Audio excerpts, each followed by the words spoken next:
vigor and beauty, death and dying are not at the forefront of our thinking until something serious happens and forces us to consider that, at some point, our life will end. Normally, we expect this to occur when we are older rather than younger, but that isn't always how it happens. We don't like to think about it, but at any age, accidents occur and a fatal illness can appear seemingly out of nowhere.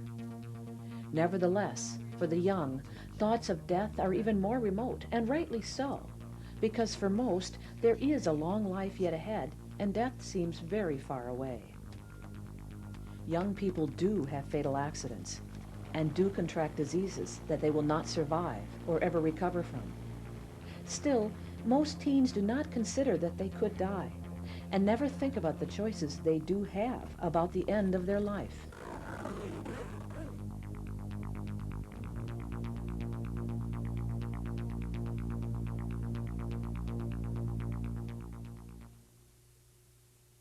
This video opens the dialogue about choices around death and dying, using situations teens might possibly face. One is a deadly automobile accident, another a fatal illness, and the third an accident that inflicts grave and permanent damage, but not immediate death. In the first situation, the family is faced with some hard questions and even harder decisions without knowing what their son would want. In the second, the dying person makes some decisions about how she wants her life to end. In the third, the family struggles with decisions about prolonging life, and ultimately, the decision is taken out of their hands.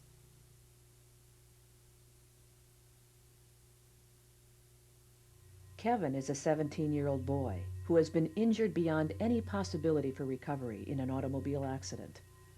The doctor and nurse have explained the situation to his parents, sister, girlfriend, and best friend, who are gathered at his bedside 24 hours after the accident, and are asking them to consider terminating life support and making organ donations.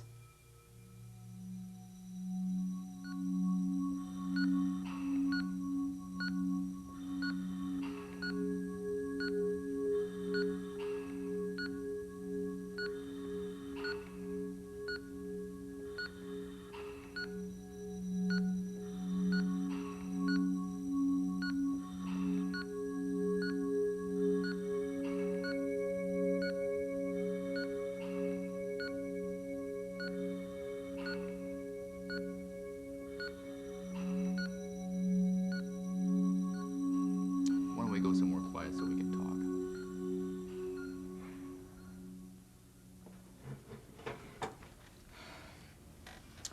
Kevin's been on life support over 24 hours now, and we're just not seeing any improvement. In fact, things seem to be worsening.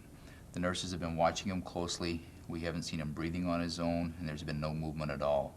I had one of my colleagues, Dr. Samuelson, examine him, and he agrees with me that he's had just such an extensive brain injury that there's really no hope for him to survive. At this point, we need to start talking about what's the next step. What next steps are you talking about? Yesterday I was watching a Packers game and my son was fine. Now you're asking me to make decisions about his life? You're crazy. Harold, please calm down. We need to listen to what the doctor's saying. Right now, he's only breathing because of the machines. He has shown no brain activity. He has just failed to improve over the last 24 hours. I don't know if he's ever talked to you about organ donation. Organ donation. Listen, you're not taking my son and cutting up in parts and pieces and shipping him all over this country, okay? That's God's decision, not mine, not yours, Helens. That's God's decision. I won't stand for it. I won't stand for it.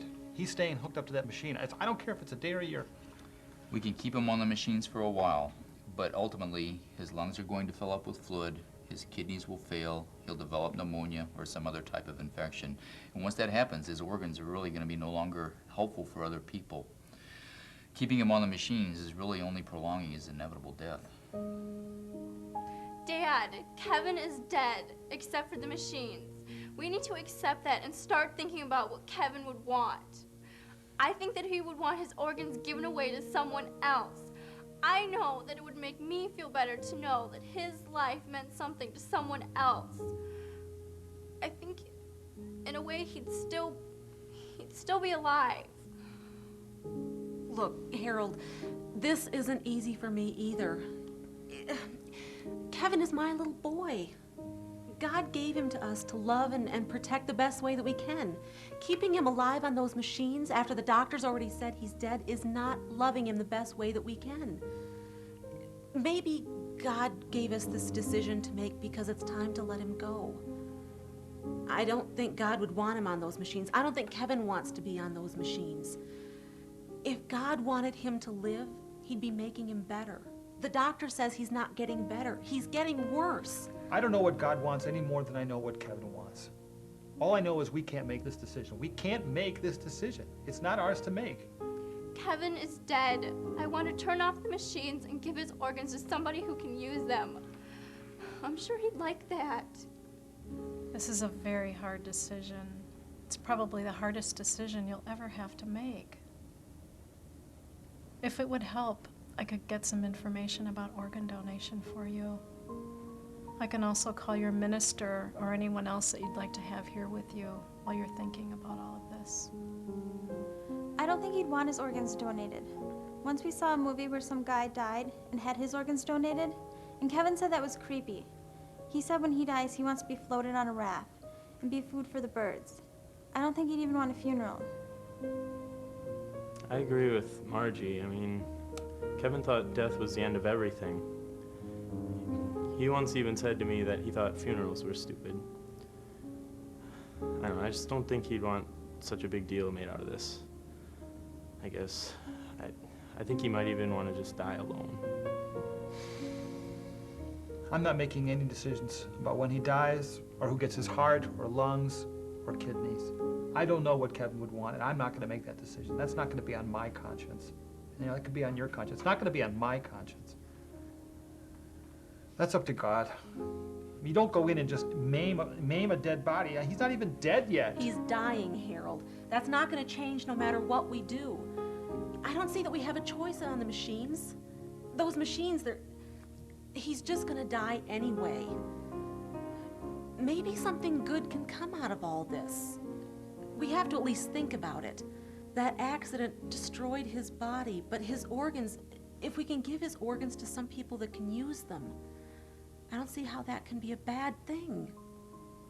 So much has happened, and I just think as a family, you need time to digest everything that's happened. You don't need to make a decision about anything right now. Hopefully you'll be able to come to a decision that you can all agree upon. I mean, you don't need to make a decision in the next 15 or 30 minutes. We have a little time, and I think we should just keep talking about it.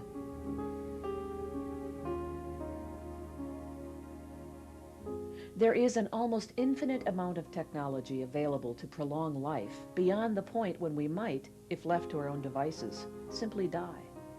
There are machines that can breathe for us, tubes to feed us when we can't swallow, tubes to drain body fluids, and even mechanical devices to provide an electrical heartbeat when our own heart can't beat on its own.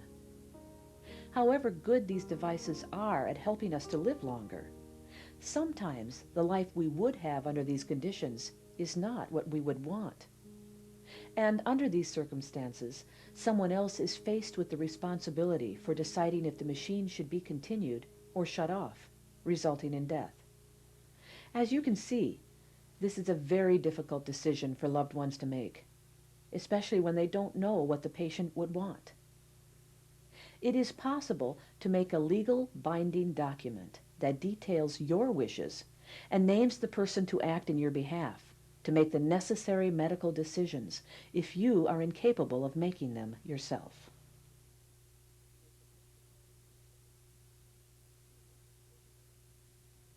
Angela is 15 years old and has been suffering from acute leukemia, a sometimes fatal cancer of the blood, since she was 11.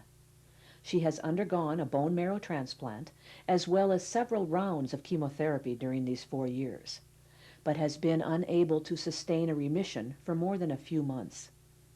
She is once again very ill, and the doctors have no further treatments to offer her. She can try yet another round of chemotherapy, but the chances of inducing another remission are very slim, and she has not tolerated the chemotherapy treatments well. She and her parents have to decide about whether to continue with more chemotherapy or to decline further treatment and let the disease take its course. And your test results are back, and I'm afraid that the news isn't good. We've done everything possible to try to bring her disease into remission, but we haven't been able to do it. We can try another round of chemotherapy, but truthfully, I don't think that there's much hope that it will help. And quite frankly, I'm not sure that she can withstand any further treatments. She's fairly weakened from her earlier course of therapy. We have to stop at this point and decide whether we want to continue to pursue active treatment or not. It may be time to start thinking about just letting her disease run its course. Do you mean it's over? That there's nothing left to do? We can keep her comfortable, but in terms of more active treatment, I have to be honest with you and say that I don't think we have much hope for bringing her back into remission at this point.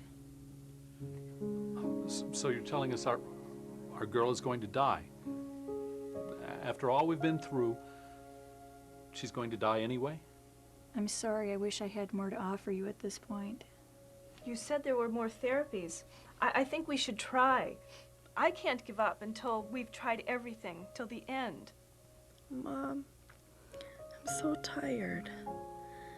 I can't face this again. I'm not scared anymore. My life is no good this way anyhow. You're just not feeling well today. You'll feel better in a day or two. No. No, Mom. I won't feel better. Ever. I wish that you would accept it and start talking to me like you know what's going on instead of pretending it's all going to go away. I'm not going to get better. Dad, please make her understand. We love you more than life. We don't want to lose you. We're your parents, and we want to make the right decision. Now, you have to understand that, Angie. Dad, the doctor said there's nothing left for us to do. This is my life, and I have the right to live it how I want to. I don't want any more treatments. I just want to go home. I'm tired. Let's just go home and let whatever happens just happen. There's a lot more we can do for all of you. We can make Angie comfortable, and we can offer you practical and emotional support during this difficult process. But you do have a choice to make, whether to pursue active treatment for her disease. But you need to understand that if you do, the chances are very great that it won't help her at all, and she'll have to deal with the side effects that she's already had to deal with. You can't make me take treatments if I don't want to. You may think you can, but you can't.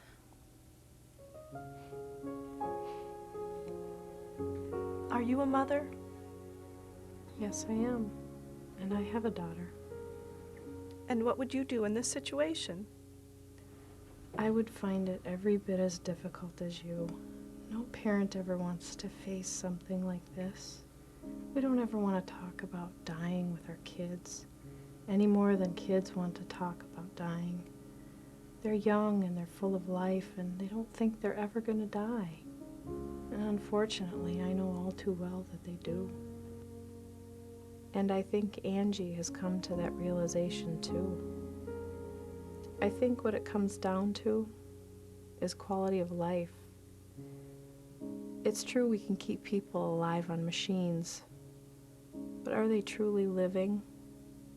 Are they going to get well? Are they even going to get any better? People like Angie don't get better. I just can't bring myself to stop treatment. It's like signing her death warrant in my mind. Angie's made her wishes known.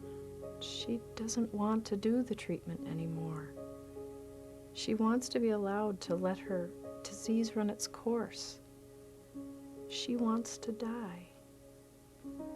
From past experiences, I know that when a patient comes to that realization that they've accepted that they're going to die, They do.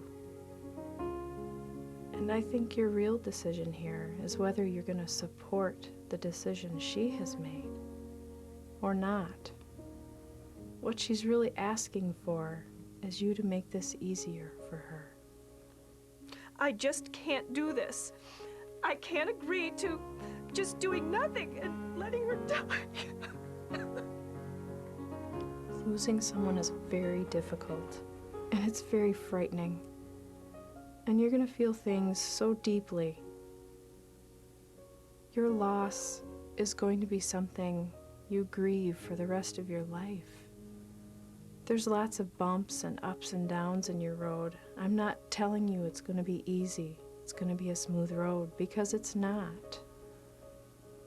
Helping Angie through this process of dying is going to be a wonderful gift for her. It's going to help you in your grief in more ways than you'll ever know. It's not a matter of watching somebody suffer and die in agony and pain. It isn't like that at all. We'll keep Angie comfortable, we'll control her symptoms, and we'll be there for all of you. And if she wants to die at home, we can support you there too. She doesn't have to come back to the hospital. I feel like I've failed as a father. I haven't been able to protect her and keep her safe from harm. You've been wonderful parents to Angie, and there's no reason that anybody, especially Angie, should feel guilty. There are choices to make at this point, however, whether to consider active treatment of her disease. Hospice may be another option. Hospice is a program that would provide Angie with comfort measures, control of her symptoms, and emotional and practical support for the family. This is a terribly, terribly frightening decision for all of you. Probably the hardest one you'll ever have to make. But one thing I can promise you is that you're going to look at life and you're going to look at death a whole lot differently now.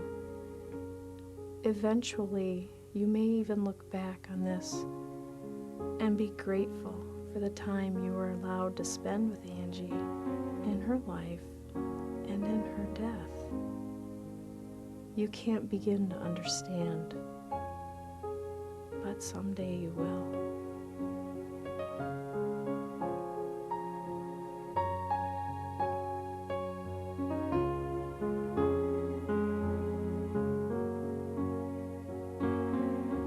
Most of us do fear losing control over our life and our future. And perhaps most of all, we fear losing those we love. We don't want to be alone, and we don't want to experience great amounts of pain. Unfortunately, there are some diseases, like cancer, that do take loved ones from us and do cause great discomfort to those who suffer from them. And sometimes, because of the side effects, the treatment that tries to cure a disease may become worse than the disease itself. When this happens, often a person will decide to abandon the treatment because the side effects are so severe and the treatment itself is not working to cure the disease. And for some patients, in some situations, there simply is no cure for their disease, and they will eventually die from it. When it becomes apparent that there are no further treatment options that are likely to succeed in curing the disease, and the patient decides to surrender to the inevitability of death, the option is to seek what is termed palliative care through the hospice system. Palliative care is intended to ease the effects of the disease. It includes controlling pain, emotional support, and care for the patient and those who love and are caring for him or her through this final stage of life, and practical assistance with providing whatever is needed to keep the patient as comfortable as possible. Sometimes this all occurs at home, and sometimes it is provided in the hospital.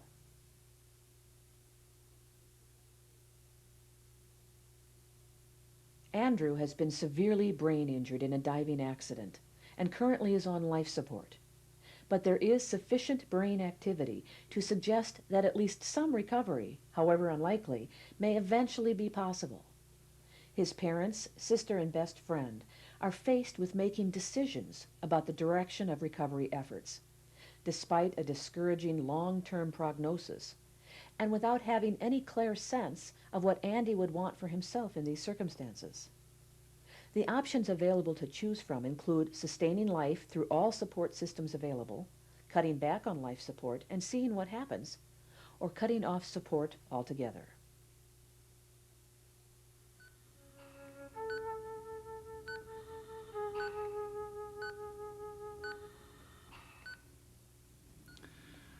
Andrew's stable now, as long as he remains on life support, but he's had a very severe brain injury, and there's just been minimal brain activity. I don't know if he'll be able to hear, to see, or to have any of his senses. Additionally, he's had a severe spinal cord injury, so at this point it looks like he's going to be paralyzed below his neck. Again, I don't know what part, if any of that, will be able to recover. So we need to start thinking about what type of life would he have under these circumstances. So you're saying there's a chance he might get well, but he'll probably be a vegetable. I can't say that with certainty, but it certainly appears so.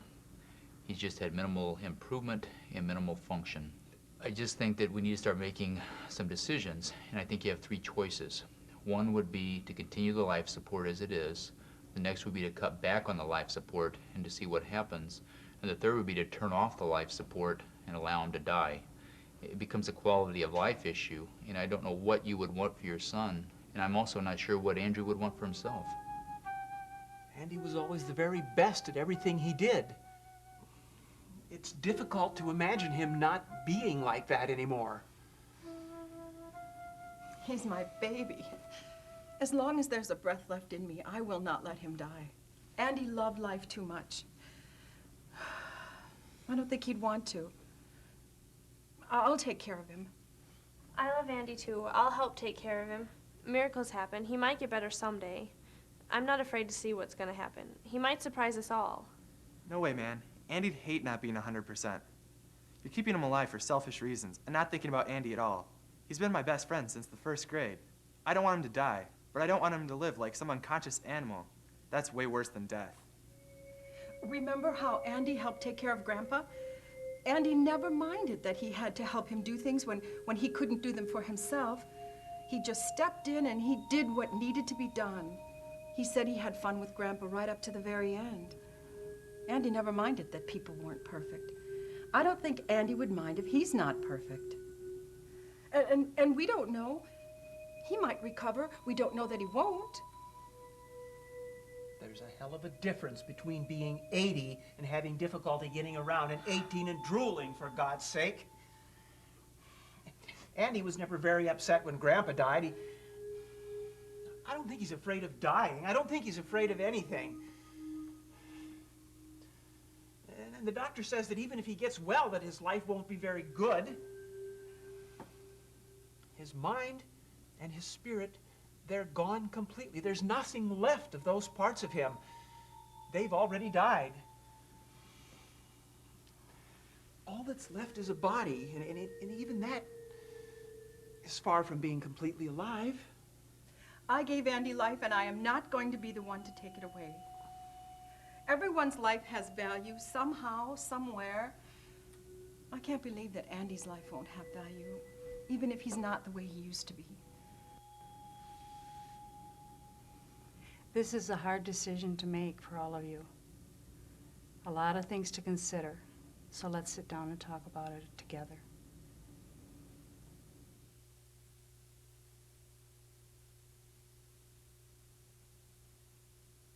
Andy was eventually weaned off the machines and went home to the care of his family.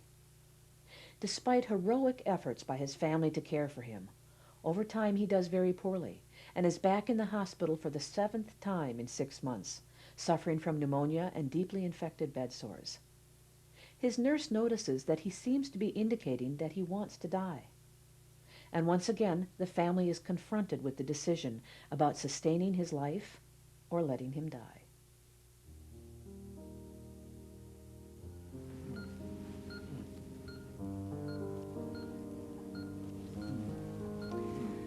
Andy seems to be resisting the treatment. I just can't get the IV in. It's like he's trying to tell us something. I've just wondered how long he'd be able to tolerate all of this, and I agree. I think he's trying to tell us that he's had enough. Why don't you get his family together and we'll see if we can come up with some other options together. Okay.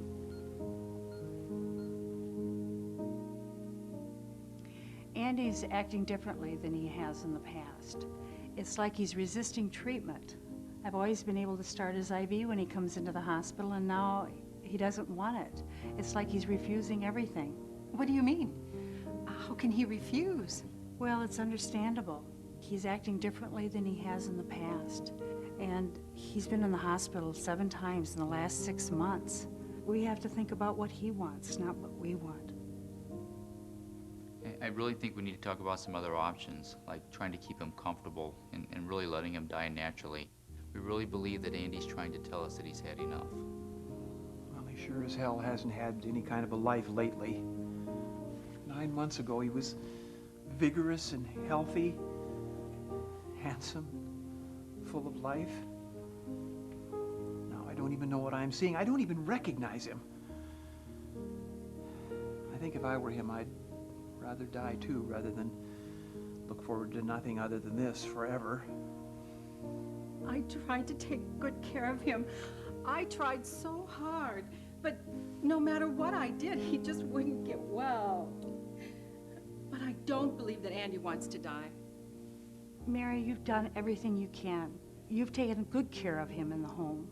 Just think of all the times he's been in the hospital. It's all been beyond your control. But remember, he was in a severe accident that caused a lot of damage. We can't change that. I just really think that we have to think about some other options and think about letting his natural diseases take their course. And I know it's hard to talk about letting him die, but we can keep him peaceful. We can put him in a special room, and you and his friends can be there. You can talk to him, you can hold his hand, and you'll be there with Andy, and he won't be alone. And I think that we can make this easier than it sounds. And I also think that you can kind of come to a peaceful conclusion with all of this. I don't care. I can't do it. I just can't do it. I can't believe that he wants to die, and I don't want to make that decision. I think they're right. Andy doesn't want to go on anymore. And it's not really our decision to make, it's his. I think we need to respect him enough to help him get what he wants. We can't just turn our back on him. I'm just so scared of losing him. We're all scared, Mary.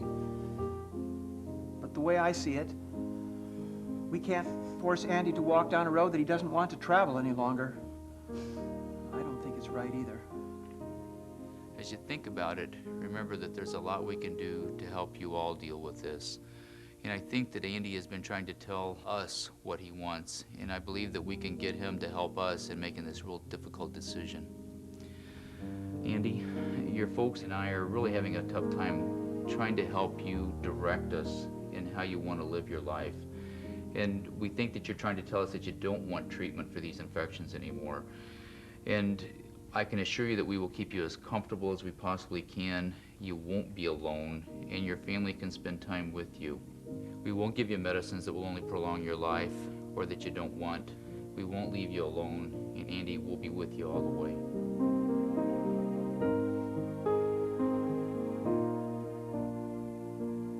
We live in a culture that believes life is all about looking and feeling young and never getting old or dying. We are all part of that culture and naturally seek to live life to the fullest. But we should never fool ourselves into thinking that we are immortal and will never die, because all of us will. We can be both very much alive and enjoying life and close to death all at the same time. And just as there is so much about living life to consider, there is also much about how we die to consider. Both are very serious topics. It is just as important to think about how we want to die and what choices we would make about that, as it is to think about the choices we make about how we live.